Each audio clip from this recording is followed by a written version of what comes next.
Hi, welcome to Coffee and Astronomy. I'm Jim Craig. This last Wednesday we had a full moon. This time of year it's called the Hunter's Moon. And in my social media, from people I think really should know better, I was seeing folks talk about, well, this is happening because it's a full moon, or that's happening because it's a full moon. And it got me thinking about what is called the full moon effect. And basically, the full moon effect is some people will state that emergency rooms, police call centers, birthing centers all have this massive increase in activity on the night of a full moon. The problem is, it's not true. I was reading journals today. I actually went through and looked to see if there was any evidence, besides anecdotal evidence, that anyone has found to support this idea that the full moon somehow or another causes people to behave more criminally, cause more women to give birth, just a lot of different factors like that.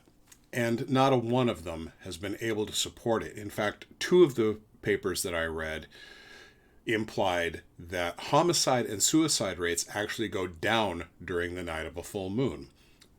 So what causes this? It's what's called confirmation bias. Imagine you are someone who works in intake in an emergency room, and every night at midnight you go out just to get a breath of fresh air. If you're having a very, very, very busy night and you excuse me, and you step out and the moon is full and you notice it because the parking lot is, lit more than it normally is, your brain will hang on to that piece of information. If you go out on the night of a first quarter moon, a third quarter moon, or a new moon, you're not going to notice the moon so much. You're going to count the hits, the number of times you see a full moon, and discount the misses. So there's a confirmation bias. Another problem is, for 2 nights before and 2 nights after a full moon, to an untrained person who doesn't have any astronomy background, the moon will look full. The moon is full one night. So that's 5 nights out of every 29 nights that you may think the moon is full. And if on one of those 5 nights things are busy, you're going to go, oh, it's because of the full moon. But statistically, there is no evidence to show that there's any greater activity. Now, before the advent of our industrial civilization, there may have been some cause and effect. When there wasn't quite as much indoor lighting as we use today, the light from the moon could have an effect on your circadian rhythms. They found that when people are given exposure to moonlight, they don't sleep as well. Today, that same thing is caused by the light on your alarm clock, your cell phone, all of the indoor electrical lighting that we use. Now, I had somebody suggest that, it's the gravitational pull. Look at the effect that the moon has on the oceans and the tides. You can't deny that. It's got to have some effect on us because we're 70% water.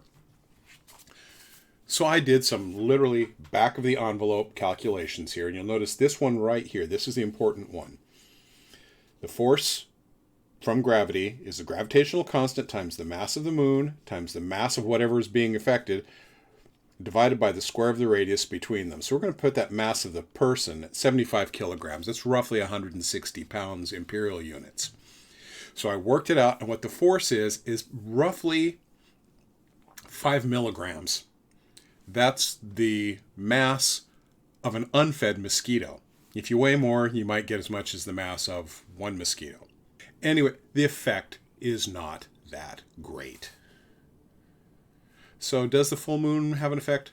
The full moon is pretty. The full moon is noticeable. The full moon is actually the worst for doing astrophotography because everything is so overlit. All you get is just the grays and the whites. You're better off, if you're doing astrophotography, to take pictures of the moon during other phases so you can see those craters standing out in sharp relief along the day-night line, which is called the terminator. But full moon, new moon, any phase of the moon, it's worth getting out to take a look at it. It's really kind of inspiring to think that we have this large body so close to us that people have been there. And to stand and look at it, you can't help but be a little bit in awe. Well, if you like what you've seen here today and in the other videos, give me a thumbs up. Consider subscribing. Hit that bell so you get notifications when I do a new video. If you want to help me continue to bring these videos to you, consider becoming a patron by going to patreon.com/Planet of Mystery. That's patreon.com/planet_of_mystery. And for as little as $1 a month, you can help me bring you these videos. You can get access to exclusive content that I have only for my patrons. And if you like space-related merchandise, consider going to my Threadless page, which is listed down below. I've got the links to both of those down below. And that's Planet of Mystery, no underscores or spaces, but planetofmystery.threadless.com. So until next time, this is Jim Craig with Coffee and Astronomy, hoping that you're not a lunatic.